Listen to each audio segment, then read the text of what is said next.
Les flamboyants ou les ardents. Je veux bien sûr parler de la sélection croate que chacun connaît, sélection qui a des résultats assez incroyables sur la scène internationale, puisqu'ils sont allés en finale de Coupe du Monde à une reprise en 2018, et surtout ils ont terminé troisième de la dernière Coupe du Monde au Qatar en 2022.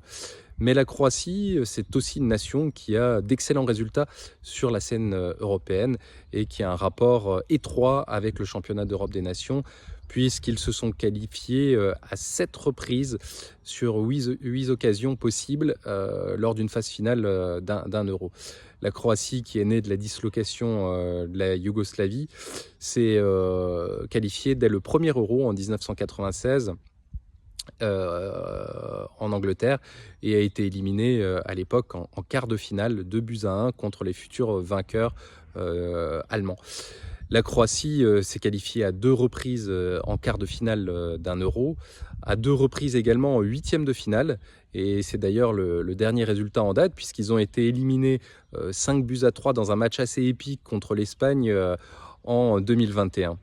La Croatie a donc un rapport très étroit avec le championnat d'Europe des nations.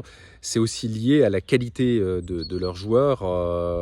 La Croatie a toujours eu de très très bons joueurs. On pense évidemment au Ballon d'Or Modric, mais avant lui, d'autres joueurs étaient tout à fait remarquables. Je pense notamment à Davor Šuker ou Stanic, des joueurs qui ont marqué cette sélection au damier à couleur rouge et blanche.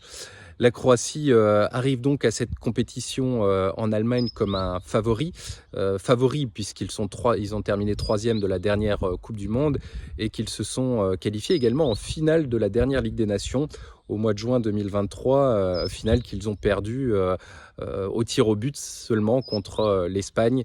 Et donc la Croatie, même s'ils ont fait une phase éliminatoire moins performante, puisqu'ils ont terminé quand même que deuxième de leur groupe derrière la Turquie, arrive évidemment à cette compétition comme une nation forte, une nation qui a toutes ses chances d'aller loin dans l'épreuve.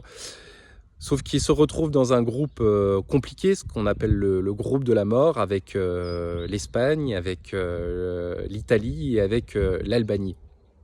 Mais évidemment, on peut penser raisonnablement que la Croatie va sortir de ce groupe, puisque les 3 premiers sont en règle générale qualifiés. Et donc, on peut imaginer que la Croatie aille loin et fasse aussi bien, voire mieux que ce qu'ils ont fait jusqu'à présent lors d'un euro, c'est-à-dire au mieux un quart de finale.